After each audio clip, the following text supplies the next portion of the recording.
Chapter 8 Steps in Spiritual Practice.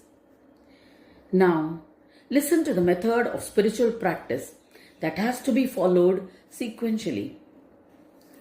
There are two types of deha, the internal body and the external body.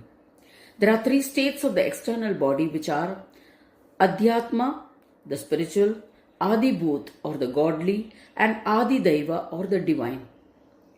The internal body is always single and is the ego. The external body's nature is action and its extent of influence is 3.5 the length of one's hand. The internal body is the knowledge body and is of 12 times the length of the breadth of one's palm from thumb to little finger. The complete end of the external and internal body takes place in the divine essence. The individual soul is fascinated by the enchantments of the body and the world with its innumerable animate and inanimate things. It bears the attraction of the microcosm, macrocosm, and their totality, which is the essence of the divine form of the universe. The origin is in the Anna Brahma known as Tvam state, from where a sadhak practice begins. The attainment of Poorna Yoga for a sadhak is to follow the step-by-step process till he attains all the psychic powers.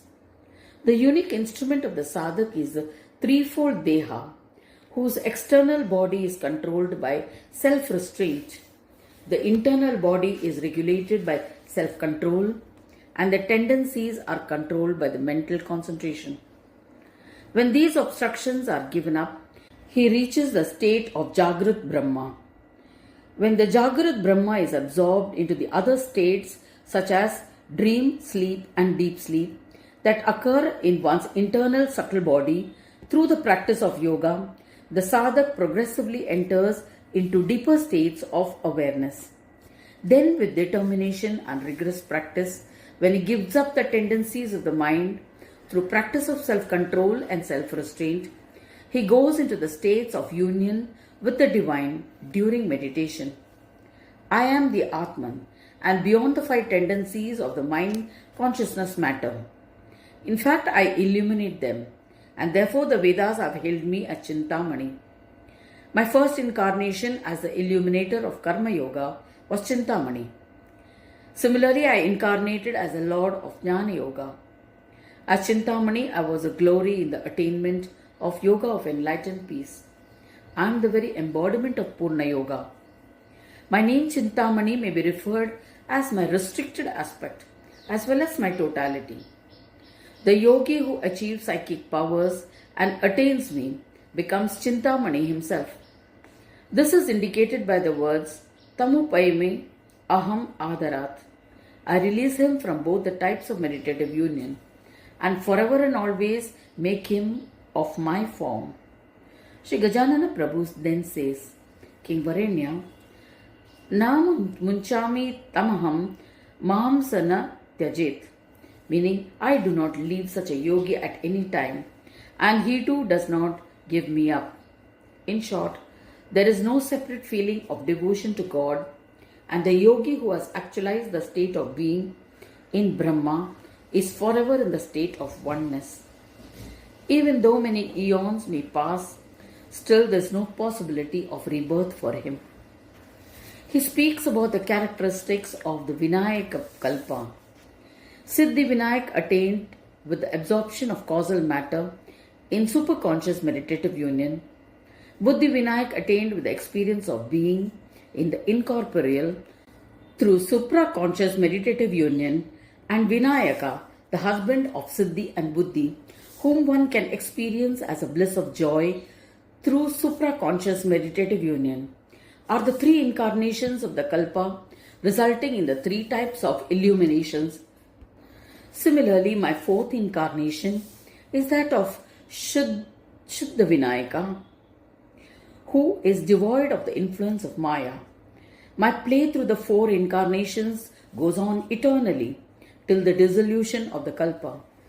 So many Kalpas have come and gone, but it is only through Poorna Yoga by which a yogi accomplishes and attains me and becomes one with me, from which he has no rebirth. It means that he is liberated forever. Many people have been liberated in this manner. Since I am always creating newer and newer worlds, my play goes on eternally. If at some point of time, out of my own will, the four incarnations get absorbed into me, the play is over. Still, when I have the desire, I illuminate those four incarnations and they carry on the play of this world, otherwise not.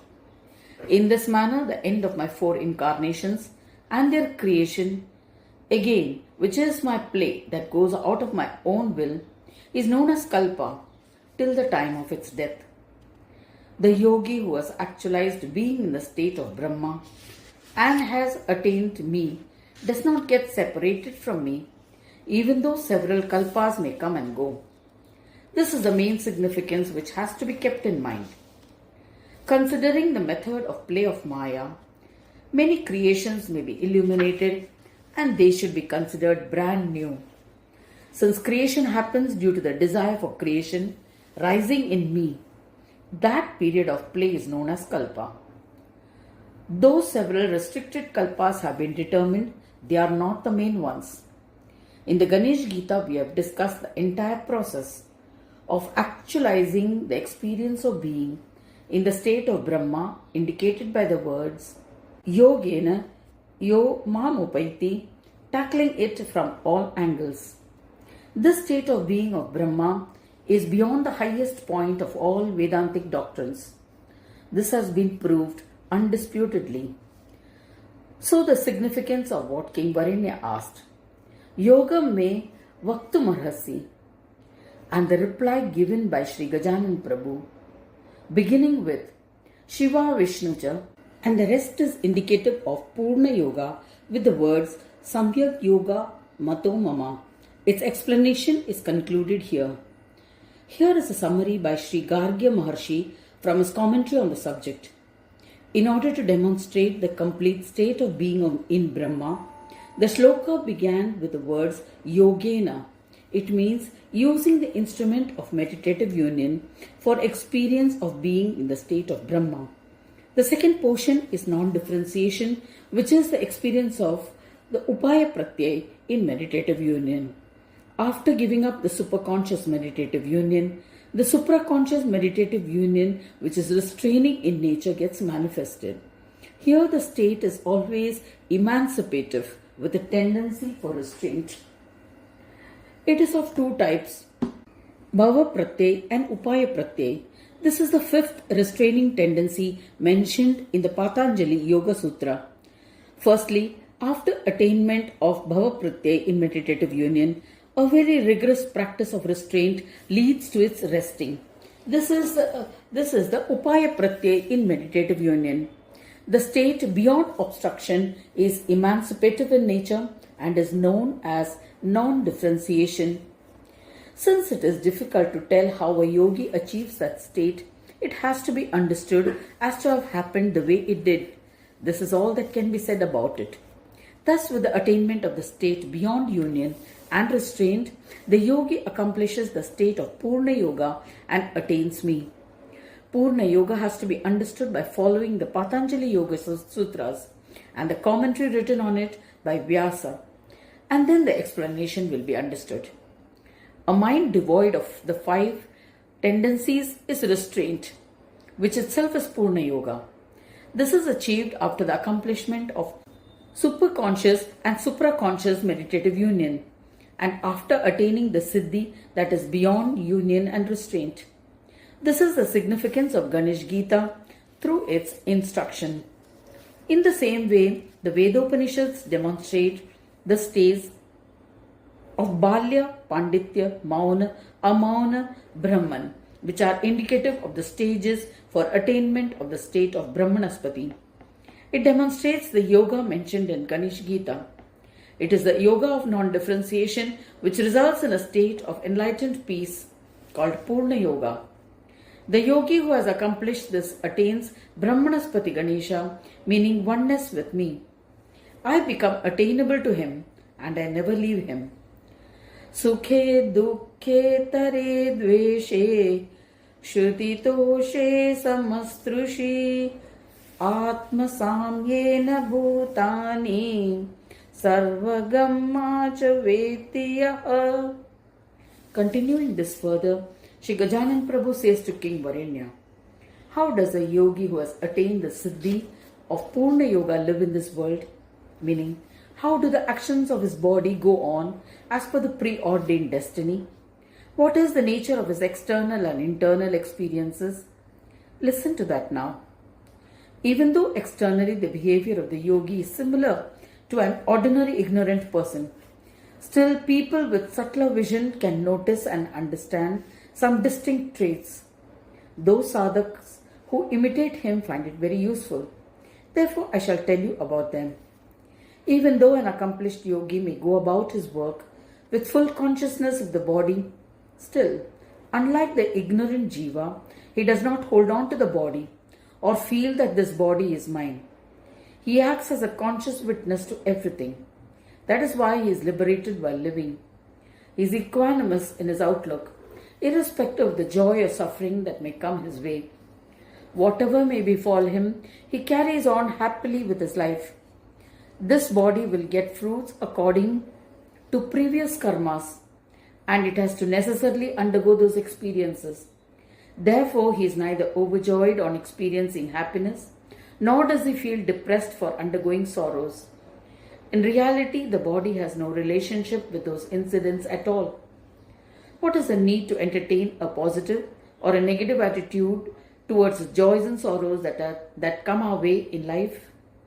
This is the mental attitude of the yogi, and in all situations his behavior is in consonance with that equanimity of mind. One who helps to cross over in sorrowful circumstances is called a friend. Those who entertain malice are our enemies. The tendencies of both towards us are due to the destiny of the body, and it happens because of past karmas, and the yogi faces both situations equally. This means that a yogi neither expresses love towards one or hatred towards the other. If he feels hungry, he is happy with whatever he gets without being angry. At all costs, he follows non-violence. It is quite possible that even after making considerable efforts, he does not get food to eat. He prefers to go hungry rather than getting agitated. His condition is like this, and he remains subtle since his intellect is trained by yoga. His attitude remains the same even when he is thirsty. In short, in the face of all dualities, the yogi's mental state and behavior remains equanimous. His philosophy is to enjoy what one gets and accept situations as they are. Knowing that one gets joys and sorrows as per preordained destiny, the yogi does not give joy or sorrow to anyone. A person's enjoyments are as per his destiny. There is no need for me to get distressed about it. He remains peaceful by thinking in this manner. The state of a person established in yoga being embedded in connectivity to Brahma and maintaining an equanimous vision towards everything he does not see, the differences in the experiences that Maya places before him. This is the secret that one has to keep in mind. Jivan mukta sa yogindra kevalamam isanshritah brahmadinam cha devanam savandhyasyad jagatraye. Shri Gajanan Prabhu says, such a yogi who is established in yoga finds me, the Chintamani at play in all creations. This being his firm conviction, he feels that he has to make all those living beings acquainted with Ganesha. He makes every effort to make people understand according to their capacity to receive. He does not force anyone towards it. This is his nature and the benevolence that he tries to give. Shri Gajanan Prabhu then goes on to praise such a conscious yogi. He says, such a yogi is free from the changes to his body, as he is always free of happiness or sorrow, and hence is considered liberated while living. Just as I reside in all living beings as their Atman, so also the yogi while in the body lives as though he is in no way affected by its changes. All those who have actualized superconscious and supraconscious meditative union are yogis. Just as Indra is the king of gods, such a conscious yogi is Indra of the yogis and is called a Yogendra. I, Brahmanaspati, the very embodiment of the yoga of enlightened peace, have incarnated several times as a Yogendra.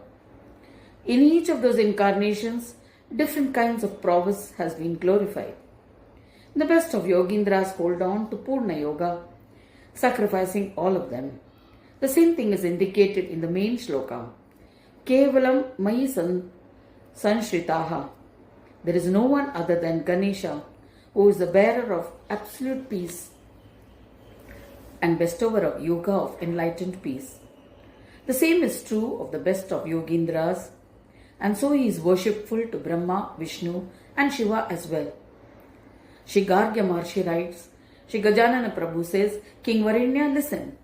Among all the yogis who have used the tools of Sanyoga, Ayoga and others, the yogi who has achieved Poorna Yoga is the most excellent of all. He is liberated in the true sense of the term.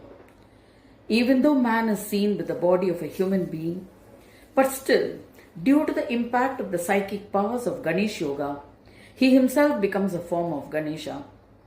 Here a doubt may arise regarding Brahmanaspati.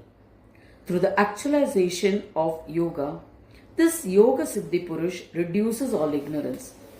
He has taken the support of the glory of Poorna Yoga, which means that the play of Siddhi Vinayaka and Buddhi Vinayaka has been established in the glory of one's own Swananda.